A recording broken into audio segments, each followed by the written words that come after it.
เมนูต่ำอีกแล้วพี่น้องวันนี้ว่าที่ต่ำมีกินดึงพักกันจองในสวนนี่แหละปลูกก็พอได้กินอยู่แล้วพี่น้องเลยนี่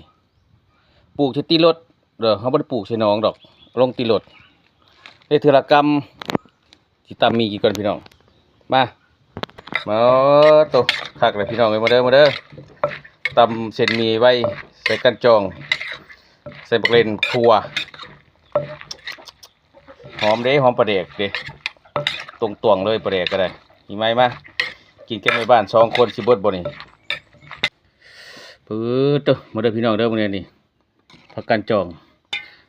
ก็พอได้กินอยู่เลยพี่น้องเอ้ยแต่ตำแต่ละเสือแต่ละสูตรก็ได้ผู้